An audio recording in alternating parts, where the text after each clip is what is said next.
हिंदू धर्म में जितिया व्रत का काफ़ी महत्व है। जितिया व्रत के दिन जो भी माताएं श्रद्धा भाव से और नियम धर्म के साथ जितिया व्रत करके जिमुत वाहन भगवान की पूजा अर्चना सच्चे मन के साथ करती हैं, उनके पुत्र दीर्घायु होते हैं तथा पुत्र के जीवन में आए हुए सभी संकट दूर हो जाते हैं और उनके पुत्र धन और ऐश्वर्य को प्राप्त करते हुए अंत में वैकुंठ को प्राप्त करते हैं। आज मैं जितिया व्रत की सुखिया और दुखिया दो बहनों की कथा सुनाने जा रहा हूँ। ध्यानपूर्वक सभी माताएं इस कथा का श्रवण करें। बहुत समय पहले पाटलिपुत्र के किसी गांव में राम प्रसाद और सुशीला नाम के एक किसान दंपति निवास करते थे। किसान के पास धन तो थे, पर कोई संतान न होने के कारण राम प्रसाद और सुशीला दोनों काफ़ी उदास रहा करते थे।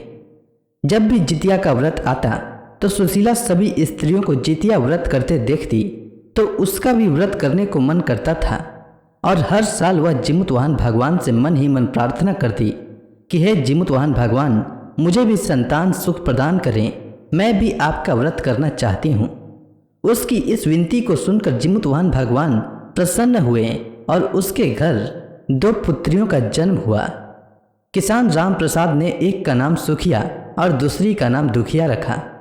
समय के साथ दोनों पुत्रियां बड़ी हुई, पर सुखिया धर्म को आडंबर मानते हुए हर साल जिमुत वाहन भगवान का अपमान करने से नहीं चूकती थी। वहीं दूसरी बहन दुखिया जितिया व्रत के समय माँ के कामों में हाथ बटाती थी और माँ के साथ ही जिमुत वाहन भगवान को पूरा सम्मान देते हुए प्रणाम करती और अपने जीवन में भी सुख शांति बनी रहे इसकी प्रार्थना करती थी। कुछ समय बाद राम प्रसाद ने दोनों बेटियों का शादी करा दिया और दोनों अपने अपने घर चली गईं। सुखिया ससुराल में भी महिलाओं को जितिया व्रत करते देखती तो उनका मजाक उड़ाती और इसे अंधविश्वास मानकर मन ही मन हंसते रहती।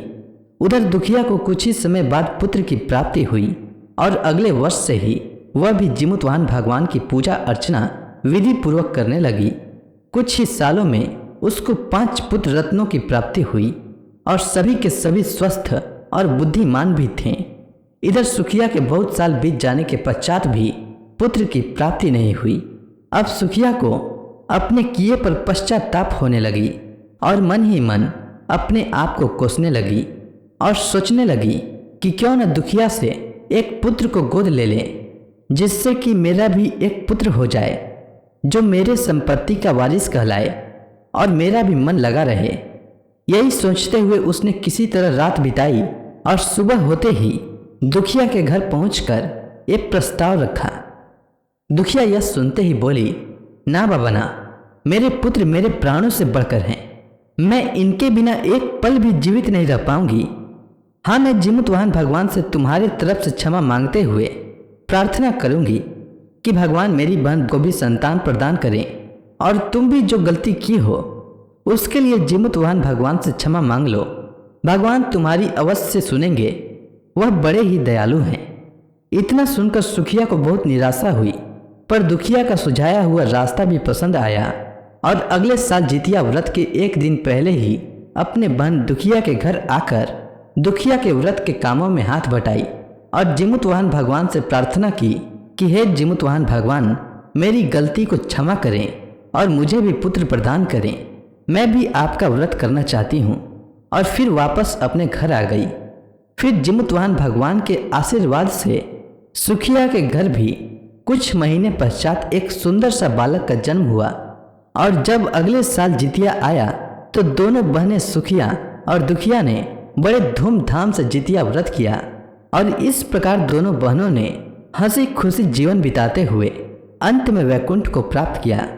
तब से आज तक हर साल उनकी यह कथा सुनी जाती है। जो भी व्रती इस कथा को सुनती है उसे भी शुभ समाचार प्राप्त होता है और उसके पुत्रों के ऊपर कभी भी कोई संकट नहीं आती है। तो प्रेम से बोलिए जिमुत वाहन भगवान की जय।